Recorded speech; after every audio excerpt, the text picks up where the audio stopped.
Did you know that the Rhône River in southeastern France has guided explorers, traders, and artists for over 2,000 years? Today, this historic waterway leads visitors through the heart of Provence on a journey into the soul of the country, past the rolling vineyards of the Beaujolais wine region, medieval palaces, and bustling local markets. Come along with me on a Viking River Cruise, where each stop is a story and every moment is crafted to inspire. Hi, I'm Mike, and this is Mike's Road Trip. Get off the road! All right. On this episode, I am in southeastern France, traveling along the Rhône River with Viking River Cruises. And we're going from Avignon to Lyon. So come along with me. Let me show you around. Our trip started from Marseille, where we took a train to Avignon. After checking in and dropping off our luggage at the ship, we ventured into the city center to explore a bit before the scheduled activities began. One of the most memorable stops in Avignon was the Grand Pope's Palace, a medieval architectural marvel that stands as a testament to the city's rich history. Within the walls of the palace was an art installation we perused, along with a stroll through the gardens.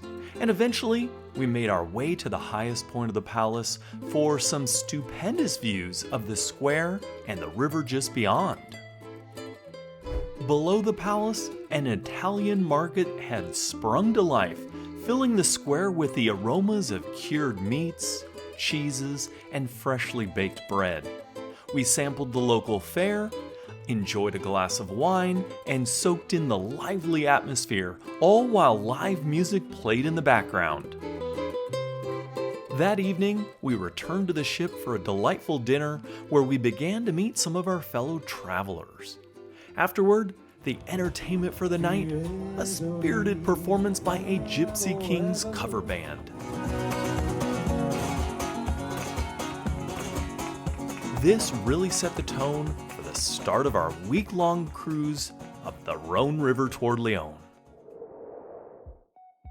On our second day, we actually went downriver a bit to Arles, a place where history seems to linger around every corner. Known for its well-preserved Roman amphitheater and ties to Vincent van Gogh, Arles feels like a walk through time. As we strolled through the winding streets on a guided tour, it wasn't hard to imagine why the great painter chose this town as his muse. Our guide led us past ancient Roman ruins, including the impressive amphitheater, which still hosts events today.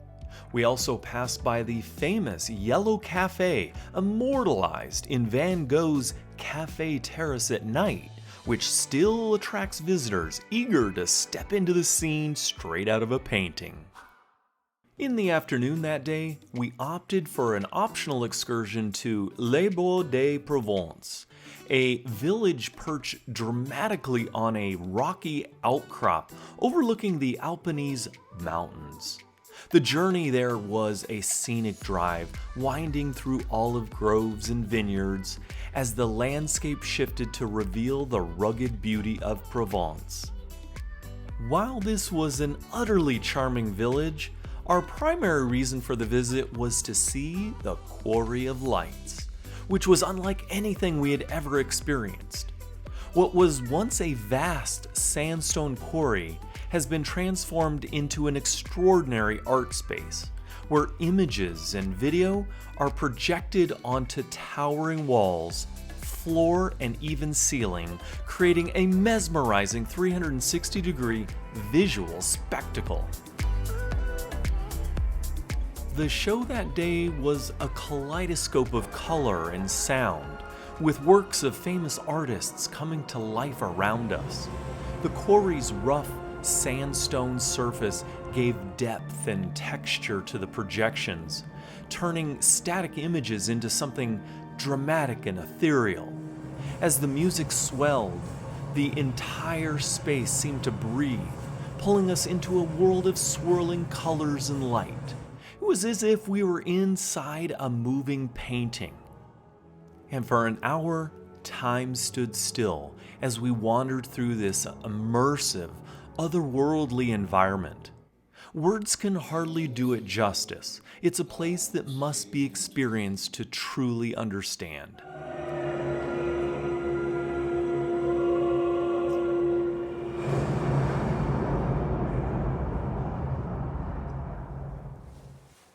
As the day drew to a close, we sailed back to Avignon, where we had another fantastic meal and some great entertainment.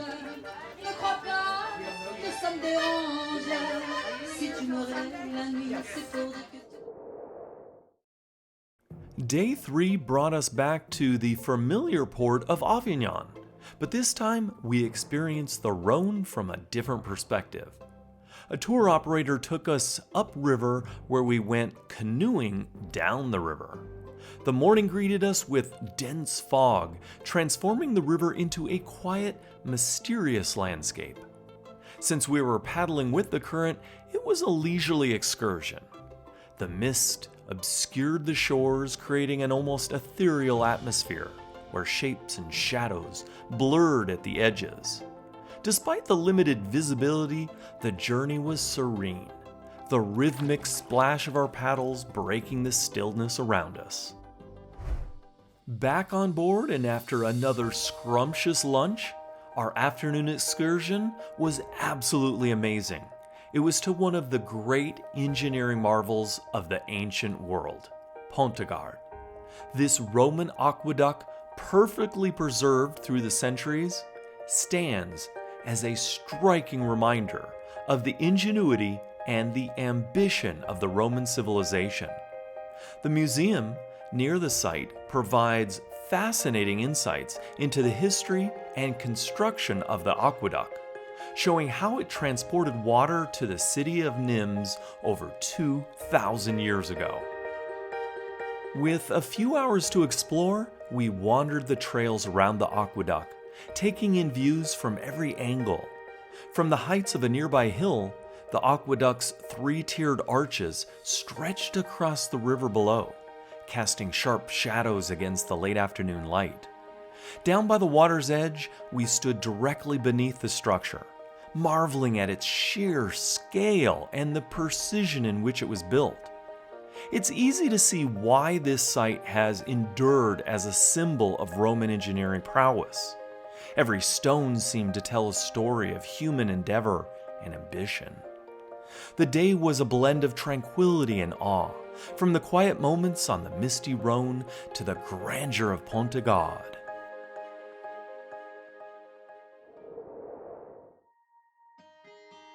Day 4 began with a peaceful morning, enjoying breakfast on the aquavit terrace at the bow of the ship. Soon we were off on a walking tour of Viviers, a small town that seemed to embody the essence of rural France. Viviers' cobblestone streets and winding alleys led us past charming stone houses, each one carrying a piece of the town's long history. Our guide shared stories of medieval trade and local legends as we explored the town's quieter corners. The highlight of the tour was the Cathedral of St. Vincent, perched on a hilltop with panoramic views of the town and river below. The views here were extraordinary, and while everyone had moved on with the tour, I stayed back admiring the scenery below. After the tour, back on board, we spent the afternoon sailing upriver. This was a chance to have a relaxing afternoon on the ship and take in some of the onboard activities. Later that afternoon, we enjoyed high tea service, which is always a treat with Viking. Following that activity, as the sun dipped low on the horizon, we gathered for a Vest cocktail party, a tradition for returning Viking guests. This was my third cruise with Viking, and it's always fun to meet fellow travelers who have shared similar journeys. The evening's entertainment was a special treat, a French ballroom dance show that captured the grace and elegance of French culture.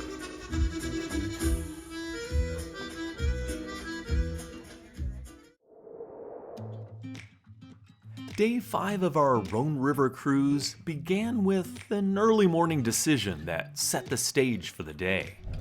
We had the choice between joining a scenic steam train ride through the Rhone Valley or setting out on a vineyard hike.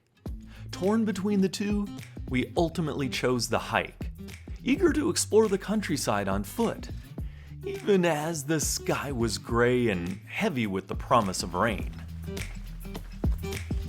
As we set off, the rain started to fall steadily, adding a layer of mist over the vineyard. The trail wound through rows of vines, their leaves glistening with droplets, and the earthy scent of wet soil filled the air. Though the weather was far from ideal, there was something rewarding about reaching the top of the vineyard, where the mist parted just enough to reveal sweeping views of the valley below. From this vantage point, the landscape stretched out before us, the rolling hills, endless vineyards, and the winding Rhône River, creating a moody, captivating panorama. After enjoying the view, we descended to the winery for a tasting. The rustic yet elegant tasting room provided a warm and welcoming retreat from the damp chill outside. The rain continued to intensify throughout the afternoon, complicating our journey to the next stop, the historic city of Vienne. The Viking crew managed the challenging conditions with remarkable skill, navigating the swollen waters and ensuring a smooth passage, even though it meant arriving later than planned. By the time we docked, it was nearly 8 p.m., and our scheduled afternoon walking tour had long passed. Despite the delay, the activities director worked some last-minute magic, arranging for a couple of local guides to lead an impromptu evening stroll. Moments after we stepped off the ship, the skies opened up again, and rain poured down in sheets, soaking everyone to the bone. As our Rhone River Cruise approached its final days, we woke up in Lyon to a beautiful morning. This would be our port for the next 2 days, offering us ample time to explore one of France's most vibrant cities before our journey came to an end. In the afternoon, we went on an optional tour to a nearby village. Right now I'm strolling through this incredible hilltop village, an ancient hilltop village called Perouges, which is about 45 minutes outside of Lyon and is one of the optional excursions on this Viking River Cruise down the Rhone River.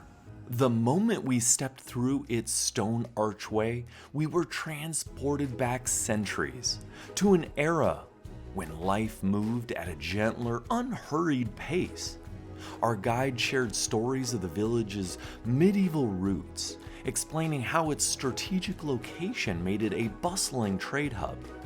As we walked along the narrow, cobblestone streets, lined with stone houses and iron lanterns, it was easy to imagine the village as it once was, filled with merchants and craftsmen going about their daily lives. In the town square, there is this cute little restaurant where we had an opportunity to sample a local delicacy known as sugar pie. It was a simple yet delicious treat, a thin slice of dough topped with butter and sugar, then baked to a golden crisp. The sweetness melted on the tongue and paired nicely with the beautiful setting. It certainly was a moment to savor. The day had been bathed in warm light and clear skies, such a contrast from the day before. Our evening ended on a high note as the entertainment for the evening was a fantastic local band playing covers of chart-topping hits.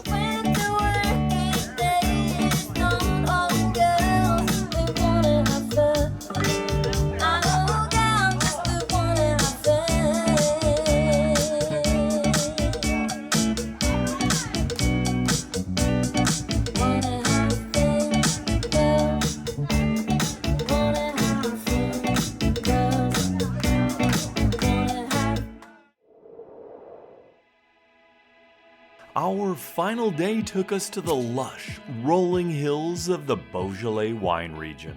Right now, I'm in the Beaujolais region, which is about 45 minutes north of Lyon. This is a famous area for the French wine. This included excursion was thoughtfully arranged, with only about 20 guests per bus, ensuring an intimate experience as each group visited a selection of vineyards across the region. Our guide led us through the winemaking process, from grape to glass, and we had the chance to savor a selection of wines that captured the essence of Beaujolais, light, fresh, and delightfully nuanced. It was a leisurely morning, and by the time we returned to the ship for lunch, we were filled with the easygoing spirit of the countryside. That afternoon, we set out to explore Lyon one last time, determined to soak in every moment of the city's charm. The weather could not have been better. There were times we couldn't find a single cloud in the sky, and the temperature was just right. We meandered through the streets, past the old Olympic Aquatic Center, a striking piece of architecture with an intriguing backstory. If you're interested in learning more, click the link above or in the description box below. As we continued our stroll, we stumbled upon a bustling square with a big band of street performers, more than 20 strong, were playing lively, upbeat music. The infectious energy filled the square. It was one of those unexpected, joyful moments that make traveling so memorable. Our next stop was Les Baux, the glamorous bar at the Intercontinental, which had been recommended to us as one of the most stunning hotel bars in the world. Stepping inside, it was easy to see why. The soaring ceilings, elegant decor, and warm and inviting atmosphere made it the perfect place to toast to the end of our incredible journey. We sipped our cocktails, reflecting on the week's adventures. After a wonderful afternoon sightseeing, walking past some of Lyon's iconic sights, we made our way back to the ship where we had one last dinner with new friends.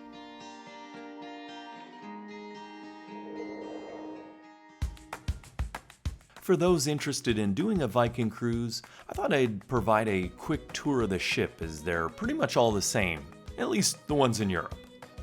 The aqueduct terrace at the bow of the ship on deck 3 is a guest favorite for breakfast or lunch, especially on a nice day. Also on level 3 is the multi-use lounge area. On deck 2 is the dining area for breakfast, lunch, and dinner. On decks 1, 2, and 3 at the aft end of the ship are the staterooms.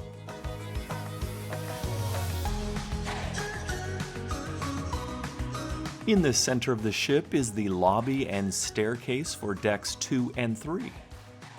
The sun deck on deck 4 is also a guest favorite, especially on those scenic stretches of the river.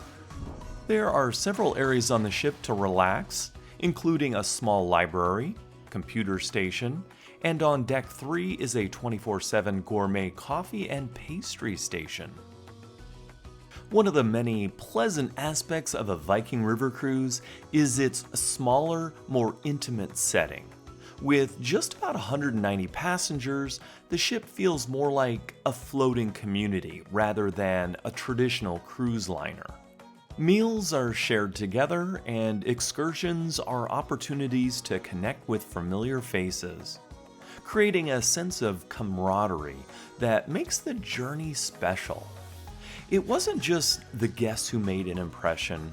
The crew hailing from a variety of countries brought their own stories and warmth, adding to the rich tapestry of experiences. Those of you who have been following my channel for a while may be wondering who my guest is with their back to the camera throughout the video. Well, this is Shane, and he is actually my nephew, although we're more like buddies as we are very close in age. This is a very interesting story, so if you'd like to know more, you can visit this link and read the article 6 Degrees of Sibling Separation on my blog. Well, sadly, this Viking River cruise down the Rhone River here in France is coming to an end. But I'll tell you, I have had a spectacular time. If you have any questions about doing a similar cruise, please leave a comment below. Happy to help. So until next time, we'll see you on the road. Or in this case, the river. MicroTrip.com